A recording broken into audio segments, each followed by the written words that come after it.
आदिवासी गरीब बच्चों के जीवन में ज्ञान की जोत जलाकर शिक्षा का उजियारा कर रहे हैं। इनसे शिक्षा लेकर कई छात्र इन्हीं की तरह शिक्षक बन समाज को दिशा देने का काम कर रहे हैं, तो कोई बड़ा अधिकारी बन देश प्रदेश की सेवा कर रहे हैं। यहाँ दंपत्ति पूरे क्षेत्र में प्रेरणा का केंद्र बने हुए हैं।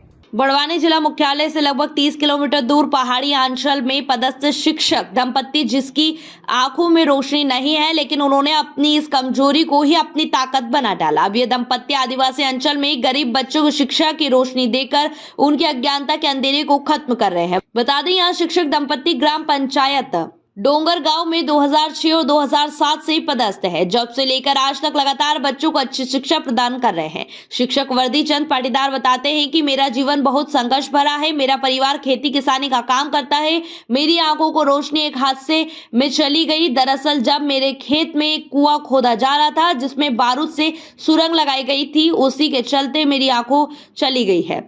इसी के बाद इलाज के लिए काफी कुछ किया गया। डॉक्टर ने भी जवाब दे दिया कि इनकी आंखों की रोशनी नहीं लौट सकती। फिर मेरे अंकल ने बताया इनका एडमिशन इंदौर में कर दिया जाए। स्कूल में काफी संघर्ष करना पड़ा। इसके बाद में पढ़ाई शुरू की। टेप रिकॉर्डर सुनकर पढ़ाई करते थे। परीक्षा में हमें एक राइटर मिलता था, जिसके जरिए मैं परीक्षा दिया करता था, और व्यापम की परीक्षा विधि। इसके बाद 2008 में मेरी नियुक्ति हुई। वही मेरी पत्नी का भी मामला कुछ ऐसा ही है। वहाँ मेरी पत्नी भी जन्म से दृष्टिबाधित नहीं थी। एक रात जब मेरी पत्नी सोई तो सुबह उठी तो उसकी आंखों की रोशनी जा चुकी थी। उन्होंने भी बहुत संघर्ष किया। आज मेरे द्वारा पढ़ाए गए बच्चे कोई MBBS है, कोई सचिव, और कोई पंचायत में, तो कोई टीचर है। क्या नाम है आपका? मेरा नाम है श्रीमती सीमा पाटीदार। मैम, कहाँ पर पदस्थ है यहाँ पर? मैं पदस्थ हूँ सर कन्या आश्रम डोंगरगांव में। कब से पदस्थ हैं यहाँ पर? मैं 4/12/2006 से पदस्थ हूँ सर। आप दोनों हस्बैंड वाइफ नहीं देख सकते, बच्चों को शिक्षा कैसे देते हैं? सर शिक्षा ब्रेल लिपि के माध्यम से देते, पर आज मुझे 18-19 साल हो गए पढ़ाते पढ़ाते, तो मुझे बच्चों के सारे पाठ मौखिक ही याद है सर। क्या उद्देश्य है आपका? मेरा उद्देश्य सर बस यही है कि अगर मेरी आंखों की रोशनी में नहीं थी, फिर भी मैं टीचर बन के इन बच्चों के लिए आई हूँ, और मेरा जीवन जिस प्रकार मैंने सफल बनाया है, उससे कई गुना अधिक इन बच्चों का जीवन सफल बने। 2025 आने वाला है। जी हाँ सर। क्या सोचा है 2025? बस यही सर कि मेरे सारे बच्चे सफल हो, अच्छे ऊंचे पदों पर जाए, यहाँ से शिक्षा ग्रहण करके आगे की अच्छी उनको स्कूलें मिले, और वो बहुत अच्छे से पढ़ लिख के आगे बढ़े। यहाँ से बच्चे पढ़ने के बाद में दूसरी क्लासों में जाते हैं, कुछ दिक्कतें होती है, तो आपके द्वारा क्या मदद की जाती है?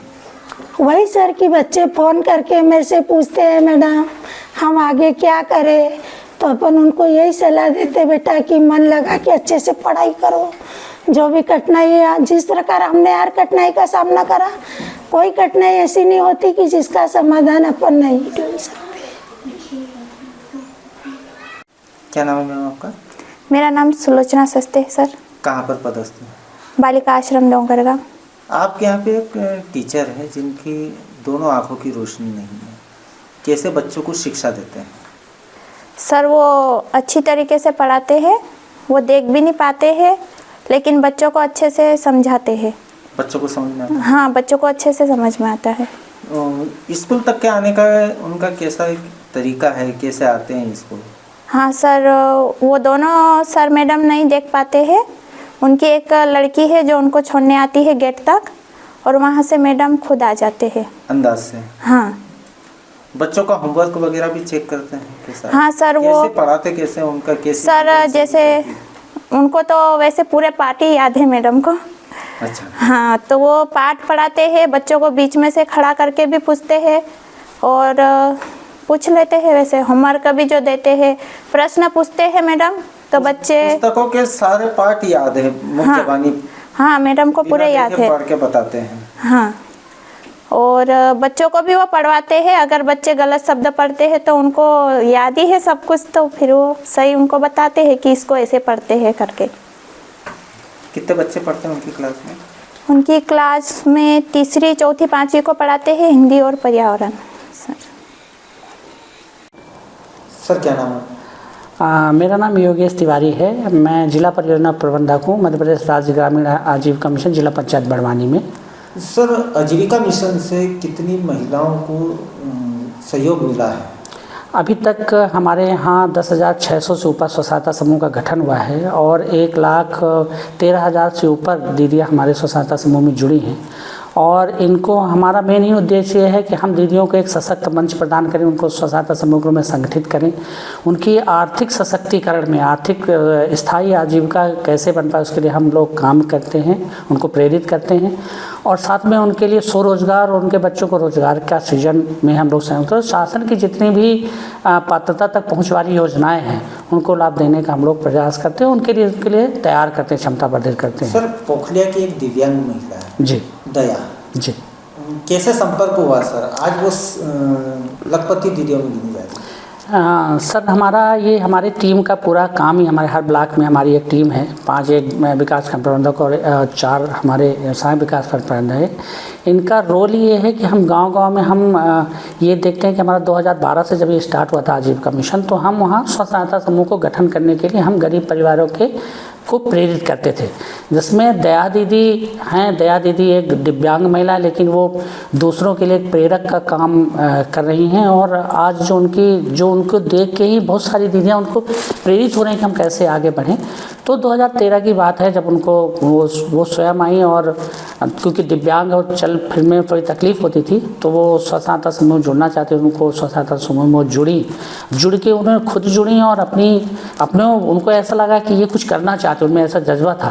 तो हम लोगों ने उनको थोड़ा सा आगे बढ़ाने के लिए प्रेरित किया और उनकी रुचि के आधार पर आप क्या करना चाहते हो उनकी मदद करना शुरू किया। सर, सभी जो कोई ऐसी पूछा जाता है कि उनकी रुचि देखा जाती है कि आप क्या कि इसमें आगे बढ़ सकते हैं।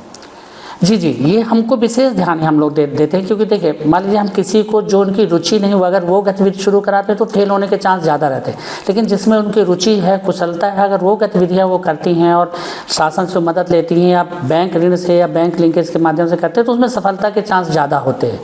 तो इसलिए हम लोग कोशिश ये करते हैं कि जो उनकी रुचि हो, जैसे किसी को खेती करने में रुचि है, कृषि बागवानी में रुचि है, सब्जी उत्पादन में, या किसी को लगता है कि हमको भैंस पालन करना, पशुपालन करना, या हमको नॉन फार्म में किराना दुकान खोलनी, कटलरी खोलनी या टेंट हाउस खोलना है, तो हम उसके लिए हम लोग उस हिसाब से ही मदद करने की। सर, दया जो है एक तो दिव्यांग है जी, आपसे जब मुलाकात हुई उनकी, आपसे जुड़े, आपके सहयोग, तो पहले उनकी आर्थिक स्थिति कैसी थी और अब कैसी है? अब आप सोचें कि एक दिव्यांग बहन से पढ़ी लिखी तो है, 8वीं पास दीदी हैं, 8वीं पास तक उन्होंने पढ़ाई करी है, लेकिन एक दिव्यांग तो एक थोड़ा सा बेसहारा का भाव, थोड़ा सा ऐसा लगता है कि उनको सहारे की ज़रूरत है, लेकिन उनके हौसला जो उनका था आगे बढ़ने का था। तो हम लोगों ने जब उनको स्व सहायता समूह से जोड़ा तो क्योंकि हम लोगों को ये है कि हम एक सीड मनी स्व सहायता समूह जोड़ता, जब उनकी बचत अच्छी होने लगती है, बैंक का खाता खुल जाता तो हम रिवॉल्विंग फंड देते हैं। तो दीदी ने एक 7,000 रुपये की डिमांड करी थी कि हमको एक छोटी सी दुकान हम खोलें कटलरी की, तो 7,000 रुपये वो रिवॉल्विंग फंड से उन्होंने पैसा लिया और उससे उन्होंने छोटी सी शुरुआत करी, अपनी दुकान खोली और उससे उन्होंने शुरुआत करा। उसको देख के उनको लगा कि यार इससे तो हमारी आमदनी बढ़ने लगी है। उन्होंने तो बड़े बड़े लोन लेना शुरू किया, उन्होंने 50,000 का लोन लिया, CC उसमें बैंक लेके उन्होंने अभी तो व्यक्तिगत ऋण जो मुद्रा लोन है 1 लाख रुपए को उन्होंने मुद्रा लोन लेके अपनी कैटलरी की दुकान बढ़ाई, सिलाई मशीन को उन्होंने काम शुरू किया। साथ में उन्होंने एक वो क्या कहते हैं रेफ्रिजरेटर जो फ्रिज होता है आइसक्रीम इसके लिए वो एक लेके आई और आज की डेट में तो उनकी अच्छी खासी कमाई आमदनी हो जा रही है। और एक सबसे बड़ी बात है कि किसी के ऊपर वो निर्भर नहीं रही, वो खुद सशक्त बनी, अपने परिवार को, जैसे एक होता है कि दिव्यांग है तो निर्भर हो जाते हैं कि उनके लिए थोड़ा सा, लेकिन वो खुद निर्भर नहीं रही, दूसरों को मदद करने को कोशिश करी। और उनकी कहानी मैं इसलिए बार बार सबको दिखाता हूँ, बताता हूँ कि एक दिव्यांग महिला अगर इस तरह से काम करके हौसलों से अपने जज्बे से इस तरह से काम कर सकती है और तो वो प्रेरित करने वाला बात होती है। तो सब बहनों को मैं उनकी कहानी को और उनके वो किए जाए कार्यों को बताता हूँ कि आप देखें कि अगर वो ऐसा कर पा रहे तो हम क्यों नहीं कर पा रहे। सर, क्या नाम आपका? मेरा नाम वर्दीचंद पाटीदार है। सर, आपके जीवन के बारे में कुछ बताइए, जैसे यहाँ तक के पहुँचे। जी, मैं पहले तो 15-16 साल तक तो अच्छा था, कुएं में किसान का लड़का था, मैं खेती में काम करते, कुएं काम भी करते। कुएं में जो बारूद लगाते उसमें बारूद स्फोट में मेरी आंखें चली गई।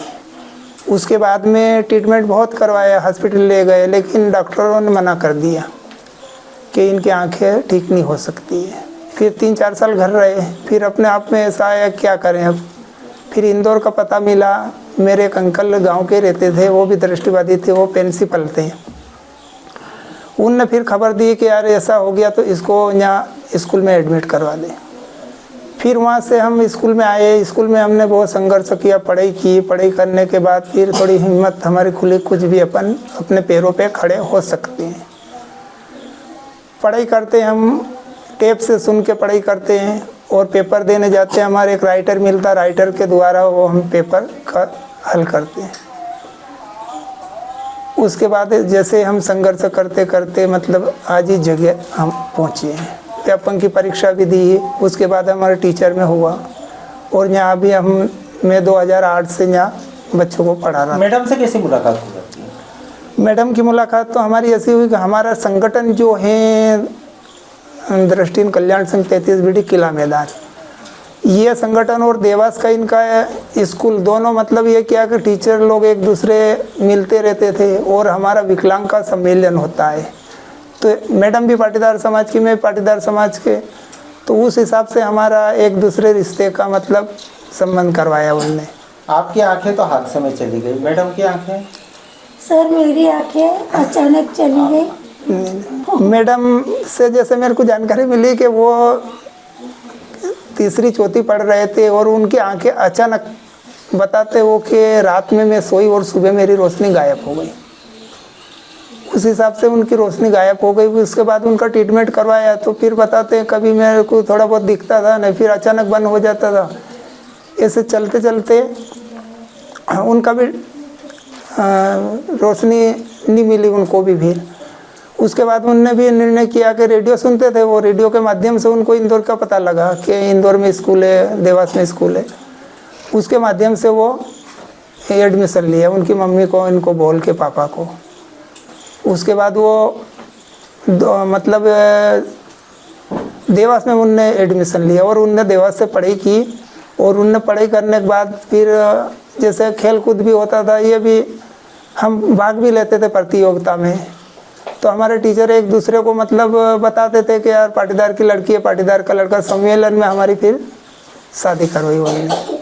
कितने बच्चे हैं सर आपके? मेरे एक लड़की है, मेरी एक बच्चा था संतोष। आप तो पढ़े बच्चे कहाँ पहुँचे, किस पोस्ट पे पहुँचे? सर जैसे मेरी पोस्टिंग अम्बापल्लिया डोंगर गांव में है। वहाँ पे मतलब सर मेरे आने के बाद जैसे मेरे पढ़ाया हुआ लड़का है, MBBS डॉक्टर भी बन गया है भोपाल में आज, और टीचर भी बने और अतिथि टीचर में भी काम कर रहे हैं, सचिव भी बने हुए हैं। बहुत सारे लड़के मतलब दूसरा काम भी कर रहे हैं। क्या